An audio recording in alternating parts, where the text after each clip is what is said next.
जितनी भी महिलाओं की ये सवाल है कि मैम आखिर हम प्रेग्नेंट कैसे बने, आखिर हमें महीने में कब संबंध बनाना चाहिए, पीरियड खत्म होने के कितने दिन बाद संबंध बनाना चाहिए ताकि हमें जल्दी से जल्दी प्रेगनेंसी हो जाए। अगर आप लोगों के मन में भी ये सवाल है कि आखिर प्रेगनेंसी होती कैसे है, कब संबंध बनाने से महिला को प्रेगनेंसी कंसीव होने के जो चांसेस है वो 110% बढ़ जाते हैं, तो आज की ये वीडियो काफ़ी सारी मेरी फॉलोअर्स के कमेंट को रीड करके मैंने बनाई है। तो आप लोग इस वीडियो को शुरू से लास्ट तक जरूर देखिएगा। अगर आप लोगों ने अभी तक हमारे इंस्टा पेज को फॉलो नहीं किया है तो इंस्टा पेज को जरूर फॉलो कर लीजिएगा। आपको वहां पर एक से बढ़कर एक वीडियो डेली देखने को मिलेगा। चलिए आज के इस वीडियो में हम आगे बढ़ते हैं।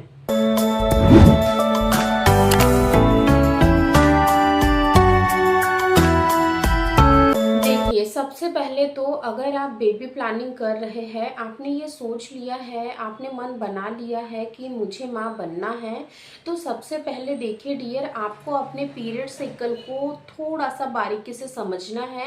क्योंकि महिला को प्रेगनेंसी तभी कंसीव होती है जब उनका एक हेल्दी नॉर्मल पीरियड साइकिल होता है।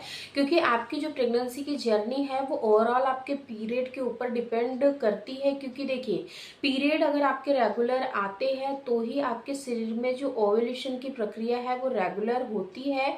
और जब ओव्यूलेशन होता है, आपकी ओवरी प्रॉपर एग को बनाती है, टाइम से रिलीज करती है, तो फिर प्रेगनेंसी के काफ़ी हाई चांसेस होते हैं। कुछ ऐसे सिम्टम्स भी बताऊंगी मैं आप लोगों को जिस पर अगर आप थोड़ा सा बारीकी से ध्यान देते हो, यानी कि जो सिम्टम्स आपकी बॉडी आपको देने लगेंगी, अगर उन पर आप ध्यान देते हो तो यकीन मानिए आप केवल 1 से 2 महीने के अंदर या ज़्यादा से ज़्यादा 3 महीने के अंदर नेचुरली प्रेगनेंसी कंसीव कर सकते हैं। मैं जो जो चीज़ें आप लोगों को बताने जा रही हूँ आगे वीडियो में, आपको इन चीज़ों को समझना है कि क्या ये चीज़ें आपकी शरीर में हो रही है। सबसे पहले अगर आपका पीरियड मान लीजिए कि 28 से 30 दिन के अंदर आता है या फिर 32 दिन के अंदर आता है, या फिर कभी कभी ऐसा होता है कि पीरियड 2 दिन 3 दिन पहले भी आ जाते हैं, अगर ऐसा भी आपके साथ होता है तो घबराने वाली कोई बात नहीं है, बिल्कुल नॉर्मल है। काफ़ी सारी महिलाओं के साथ ये होता है कि कुछ महिलाओं के बिल्कुल करेक्ट जो डेट रहती है उसी पे पीरियड आते हैं, कुछ महिलाओं के 2 दिन 3 दिन पहले आ जाते हैं, तो कुछ महिलाओं के डेट निकलने के 2 से 3 दिन बाद भी आते हैं ना। अब यहाँ पर आपको दूसरी चीज़ ये समझना है कि आपके पीरियड का फ्लो कितने दिन रहता है, 3 दिन रहता है, 4 दिन रहता है या 5 दिन रहता है। जैसे ही आपके पीरियड का जो फ्लो है वो टोटल बंद हो जाता है, 4 से 5 दिन तक आपको ब्लीडिंग होती है, फिर बंद हो जाती है। उसके बाद में अब आपको यहाँ पर क्या करना है, मैंने लास्ट वीडियो में आप लोगों को बताया था कि जिन महिलाओं की पीरियड साइकिल रेगुलर होती है तो उनको जिस दिन पीरियड ओवर होते हैं उसी दिन से उनको हस्बैंड के साथ कांटेक्ट में जरूर रहना है। क्योंकि उस वक्त पर उनकी जो बच्चेदानी का मुंह है, जो सर्विक्स की ओपनिंग है वो ऑलरेडी हुई होती है, क्योंकि उसी के थ्रू ब्लड बाहर आउट हुआ होता है। इसीलिए आपको सेम उसी दिन से कांटेक्ट जरूर बनाना है। और आपको एक चीज को यहाँ बहुत अच्छे से समझना है कि जब आप अपने पार्टनर के साथ इंटीमेट होते हैं ना, जिस दिन आपके पीरियड ओवर होते हैं, जिस दिन आप इंटीमेट होते हैं, उसी दिन से आपके माइंड को आपको बिल्कुल रिलैक्स रखना है, कूल रखना है। आपको ज्यादा पैनिक नहीं होना है। क्योंकि देखिए, हैप्पी मोमेंट के साथ, हैप्पी इंजॉयमेंट के साथ अगर आप रिलेशन बनाते हो, हस्बैंड वाइफ के बीच में अच्छा बॉन्ड बनता है। क्योंकि रिलेशन बनाना ही सफिशिएंट नहीं होता है, बट उस चीज को फील करना, उस चीज को अपने आप से, यानी कि एक इंजॉयमेंट माहौल बनाना, वो एक पार्टनर के ऊपर ही डिपेंड करता है, यानी कि हस्बैंड वाइफ दोनों के ऊपर। इसीलिए अगर बेबी प्लानिंग के पर्पज से अगर आप रिलेशन बनाते हो तो जितना रिलैक्स हो के आप लोग इंटीमेट होंगे उतना ज्यादा यहाँ पे चांसेस बढ़ेंगे कि आपको इजीली प्रेगनेंसी हो जाए। ठीक है, जिस दिन आपका यानी कि पीरियड ओवर हुआ उस दिन आपने रिलेशन बनाया, इसके बाद में आप 1-2 दिन और लगातार रिलेशन बना लीजिए और फिर आपको थोड़ा सा यहाँ पे यानी कि गैप ले लेना है। 3 से 4 दिन अपनी बॉडी को थोड़ा सा रेस्ट दे दीजिए। क्योंकि जो ब्लीडिंग आउट हुई थी आपको पीरियड के दौरान, उसके वजह से कई बार महिलाओं को हल्की सी वीकनेस भी हो जाती है। तो आपको डाइट को बहुत अच्छा रखना है। यहाँ पर आपको ज्यादा हरी पत्तेदार सब्जियां खाना है, फल खाना है आपको। अनार चुकंदर का आप नियमित इस्तेमाल करिए। अभी ठंड के मौसम में जितने सीजनल फ्रूट्स आते हैं मार्केट में जिनमें ज़्यादा फाइबर होता है, फॉलिक एसिड होता है, इस तरीके के फ्रूट्स को डेली रूटीन में आप शामिल करिए।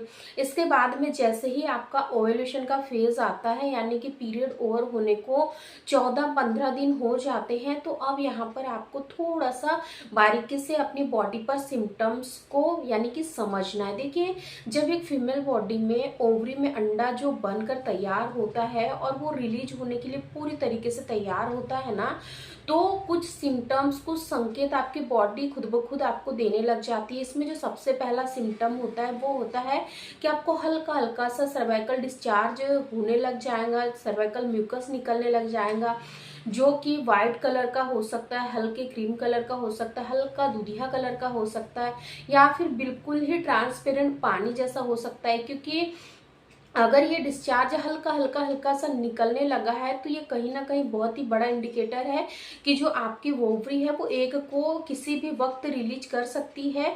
अब यहाँ पर समझने वाली एक बात ये है कि जो अंडा निकल के आपके फैलोपियन ट्यूब में आता है ना, वो केवल और केवल 24 घंटे के लिए ही लाइव होता है। इसीलिए इस 24 घंटे को आपको बहुत ही अच्छे से समझना है और अच्छे से अपने पार्टनर के साथ इंटीमेट होना है। कल एक मेरी फॉलोअर ने कमेंट किया था कि मैम, अगर हमें ये पता चल जाए कि हमारा एग आज निकल गया है, 24 घंटे का समय है, यानी कि 24 घंटे की ही लाइफ है एग की, तो क्या इस 24 घंटे में हमें यानी कि बार बार इंटीमेट होना है या केवल 1 से 2 बार ही होना है? तो देखिए डियर, बार बार इंटीमेट होने की कोई जरूरत नहीं है। केवल 1 से 2 बार भी अगर आप इंटीमेट होते हो तो भी सफिशियंट है। ठीक है। इसके बाद में आप जैसे ही इस चीज को समझ लेते हैं, इसके बाद में यानी कि मान लीजिए कि 14 दिन के आसपास आपका एग रिलीज हुआ, तो 4 से 5 दिन के अंदर आपका जो एग रिलीज हुआ था, अगर मेल पार्टनर की जो सेल्स है उसको अगर फर्टिलाइज्ड कर देते हैं, तो जो फर्टिलाइजेशन की प्रोसेस है ना, वो आपकी फैलोपियन ट्यूब में ही होती है। इसीलिए अब यहाँ पर जैसे कि आपका सक्सेसफुली ओव्यूलेशन हो जाता है, तो ओव्यूलेशन होने के बाद में आपको यहाँ पर थोड़ा सा बारीकी से और भी अपनी बॉडी को एनालाइज करना है, समझना है कि आपको अब लास्ट के जो 10 डेज है ना, उसमें आपको इंटीमेट नहीं होना है। क्योंकि ये एक बहुत ही बड़ा सीक्रेट है कि क्यों लास्ट के 10 डेज में इंटीमेट नहीं होना है।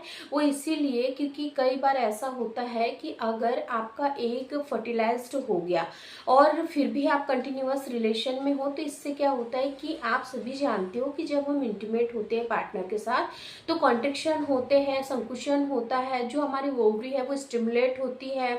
इसके साथ ही साथ जो बच्चेदानी है वो भी संकुचित होती है, कॉन्ट्रैक्शन आते हैं ना, लुब्रिकेशन यानी कि लुब्रिकेंट अगर अच्छी है, यानी कि आपकी सर्विक्स में बहुत ही ज़्यादा यानी कि नमी है, तो उससे क्या होता है कि जब आप पार्टनर के साथ इंटीमेट होते हैं तो कॉन्ट्रैक्शन होते हैं। और कई बार ये कॉन्ट्रैक्शन इतना ज़्यादा बढ़ जाता है, महिला इतना ज़्यादा उस चीज़ को फील करती है कि कई बार महिलाओं का अर्ली स्टेज में ही यानी कि जो एक फर्टिलाइज्ड हुआ था एंडोमेट्रियम की लाइनिंग में जाकर वो चिपकता, लेकिन कई बार ऐसा होता है कि कॉन्टेक्ट बनाने की वजह से वो एंडोमेट्रियम की वॉल में ना चिपक कर फिर बाहर फ्लैश आउट हो जाता है, पीरियड आ जाते हैं।